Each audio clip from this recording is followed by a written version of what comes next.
मुंशीगंज शहर के पास इस स्थान को महेश बस्ती कहा जाता है। ये घर विजय का है। हालांकि वो यहाँ नहीं रहता था। अधिक मजदूरी के लिए वो दूसरे राज्य में टीएल स्टील फैक्ट्री में मजदूर का काम करता था। लेकिन लॉकडाउन के चलते एक दिन अचानक फैक्ट्री का दरवाजा नहीं खुला। लेकिन ऐसा होने के लिए कोई भी तैयार नहीं था। ये सुनकर रोज कमा के खाने वाले सारे मजदूर चिंतित हो गए, क्योंकि लॉकडाउन फिर कब खुलेगा कोई नहीं जानता, और लॉकडाउन खुलने के बाद ही फैक्ट्री खुलेगी। इसलिए विजय भी अब क्या होगा क्या नहीं, ये सब सोच सोचकर उदास होकर बैठा था, क्योंकि वो अच्छे से जानता था कि उसके भेजे गए पैसे से ही घर का सारा खर्चा चलता है। फिर 6 महीने बीत गए। कोरोना नामक जानलेवा बीमारी की चपेट से पूरा देश अभी तक निकल नहीं पाया है, इसलिए लॉकडाउन अभी भी जारी है। कारखाने खोलने का फिलहाल कोई संभावना नहीं है। लोकल ट्रेनों के साथ ही देश की लंबी दूरी की सभी ट्रेनों को रोक दिया गया।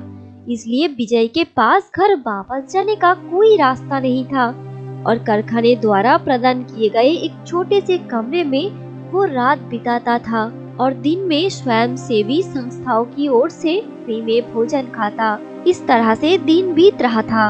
इस बीच विजय के अपने परिवार की स्थिति बहुत खराब थी। बूढ़ी माँ को ठीक से दिखाई नहीं देता है। 10 साल पुराने चश्मे से उन्हें थोड़ा सा ही दिखाई देता है। इस हालत में भी वो सब्जी काट कर किसी तरह से नजदीकी दुकान से बाजार और किराने का सामान खरीद के लाती है। और ये है विजय की पत्नी रमला। सुबह सुबह खाना बना रही है। पिछले महीने से एक घर में खाना बनाने की काम ली है, नहीं तो घर का खर्चा चलाना मुश्किल हो गया था। इसलिए घर का खाना बनाना खत्म करके वो जल्दी जल्दी काम पे निकल जाती है। ये विजय की बेटी प्रिया है, जो कक्षा 6 में पढ़ती है। पढ़ाई में वो बहुत अच्छी है। वो स्थानीय एक इंग्लिश मीडियम स्कूल में पढ़ती है। लॉकडाउन के चलते स्कूल बंद है, लेकिन ऑनलाइन क्लास चल रही है। पर प्रिया क्लास नहीं कर सकती, क्योंकि फीस का भुगतान नहीं किया गया है। इसलिए अब बर्तन धोने और घर के अन्य कामों की जिम्मेदारी आ गई है। और ये है रॉकी, विजय का बेटा। 2-4 साल पहले 8वीं कक्षा में पढ़ते पढ़ते स्कूल जाना बंद कर दिया। घर वालों के लाखों समझाने के बावजूद भी वो दोबारा स्कूल नहीं गया। सिर्फ दोस्तों के साथ अड्डे देना, हंसी मजाक ये सब करने में उसका ज्यादा मन था। रमला के डांटने पर रॉकी एक कुरियर सर्विस में काम करने लगा था, पर अब लॉकडाउन के कारण वो भी बंद है। रॉकी घर पर कोई काम नहीं करना चाहता था, सिर्फ दोस्तों के साथ गप्पे करना, और घर पर दिन रात मोबाइल में डूबा रहता है। हर समय किसी के साथ बात करता रहता है, पर किसके साथ और क्या बात करता है वो किसी को समझना मुश्किल था। परिवार में चाहे कितने भी अभाव क्यों ना हो, पर उसके नए कपड़े, पैंट और मोबाइल फोन पर अनलिमिटेड नेट पैक के पैसे आ जाते हैं।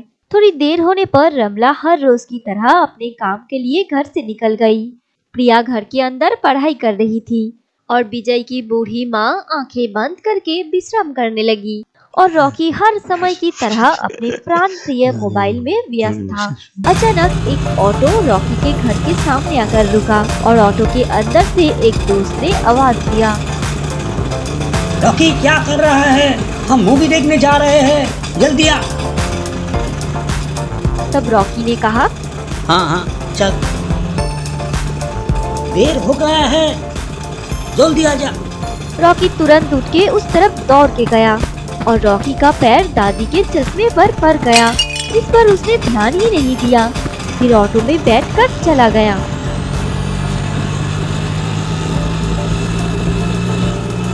और असहाय बूढ़ी दादी अंधे की तरह चश्मा ढूंढने लगी, क्योंकि बिना चश्मे के उन्हें कुछ दिखाई नहीं देती। अगले दिन बूढ़ी दादी अपने टूटे हुए चश्मे को सामने रखकर रो रही थी। वो अच्छे से जानती थी कि अब घर की जो स्थिति है, इसमें एक नई चश्मा खरीदना संभव नहीं है। दादी की ये स्थिति देखकर बहू रमला और पोती प्रिया को बहुत बुरा लगा। तब रमला ने कहा, अब चिंता मत कीजिए माँ जी, मैं कैसे भी करके आपके लिए एक नया चश्मा खरीदने की जरूर इंतजाम करूंगी। बूढ़ी दादी जानती थी अब जिस घर में एक चश्मा ठीक कराने की पैसा नहीं है, तो नया चश्मा कैसे खरीदेगी। तो उन्होंने बहू रमला के बातों पर भरोसा नहीं कर पाई और यहाँ जिसने चश्मा तोड़ा था ये बात जानने के बाद भी कोई पछतावा नहीं है उसे, बल्कि वो खुद की दुनिया में मोबाइल लेकर खुश और मग्न है।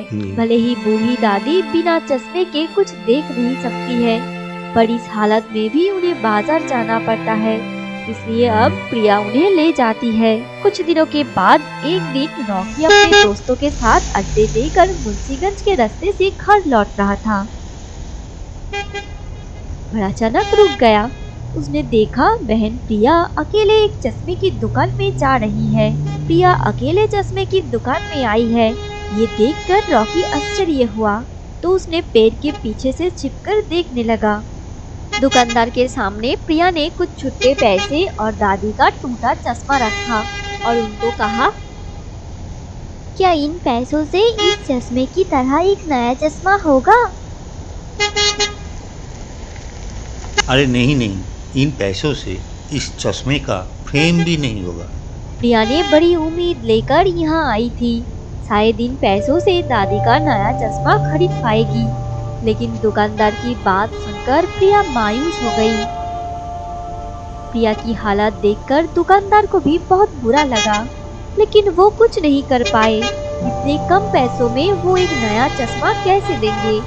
फिर प्रिया पैसों की थैली और वो टूटा हुआ चश्मा लेकर घर की ओर चलने लगी। प्रिया कुछ दूर जाने के बाद रॉकी भी घर चला गया। रॉकी ने घर आकर देखा कि उसने जो शक किया था वही हुआ है। प्रिया का गुल्लक टूटा हुआ है, जिसके अंदर प्रिया ने मम्मी पापा के द्वारा दिए गए सारे पैसे संचय करके रखी थी। ये देखकर रॉकी को दुख हुआ और उसके आंखें भर आए। अगले दिन सुबह सुबह रॉकी एक बस्ता लेकर कहाँ जा रहा है, प्रिया आश्चर्य होकर देखने लगी। यहाँ तक कि रॉकी ने अपनी मम्मी को भी कुछ नहीं बताया कि वो कहाँ जा रहा है। असल में रॉकी के मन में एक जिद बच गई थी, कुछ तो करना ही था, लेकिन बिना पूंजी के कुछ पैसे कमाने के लिए उसने कचरे के डिब्बे से छोड़ी हुई चीजों को इकट्ठा करने के बारे में सोचा, तो उसने वही किया। उन सभी चीजों को कुछ दुकानों पर बेचने से पैसा मिलता है और वो पैसा कुछ कम नहीं था। रॉकी प्रतिदिन सुबह निकल के वही काम करने लगा। कुछ दिनों के बाद अचानक एक दिन रॉकी ने दादी माँ के लिए एक नया चश्मा खरीद के दिया और छोटी बहन प्रिया के लिए एक सुंदर गुल्लक खरीद के लाया है। और प्रिया ने पुराने गुल्लक तोड़ के जो पैसे इकट्ठा की है वो सभी पैसे फिर से इस नए गुल्लक के अंदर रखने के लिए कहा है। इसलिए प्रिया बहुत खुश थी और बूढ़ी दादी भी खुश है। इस चश्मे से मैं पहले से भी अच्छी तरह सब कुछ देख पा रही हूँ। ये चश्मा बहुत अच्छा है। रमला अपनी बेटी प्रिया और सासू माँ को खुश देखकर वो भी बहुत खुश हुई और मन ही मन सोचने लगी कि वो अपने पति विजय को तुरंत फोन करके ये सारी बातें कहेगी और ये सब सुनकर उसकी खुशी का ठिकाना नहीं रहेगा। तभी रॉकी के दोस्तों की ऑटो तेज म्यूजिक बजाते हुए घर के सामने आकर रुका और रॉकी को बुलाकर कहा, रॉकी चल घूमने जा रहा हूँ, जल्दी आजा। नहीं भाई तुम लोग जाओ, मैं अभी काम पे जाऊंगा। चल रे, रॉकी नहीं जाएगा। रॉकी अब पहले जैसा नहीं रहा, अब वो बहुत जिम्मेदार बन गया है। परिवार के बुरे वक्त में परिवार का दायित्व लेना सीख गया है। इसलिए अब विजय के घर में बहुत शांति है। लेकिन रॉकी के अंदर इतना बड़ा बदलाव कैसे हुआ, ये कोई नहीं जान पाया। दरअसल हर एक बुरे इंसान के अंदर भी एक अच्छाई कहीं न कहीं सुप्त अवस्था में रहती है। कभी कभी परिस्थिति के उतर चढ़ाव में वो सुप्त अच्छाई जाग जाती है। तब इंसान अपनी गलतियों को महसूस करती है। जैसे कि छोटी बहन प्रिया की आत्मीय त्याग देख रॉकी के अंदर बदलाव आया।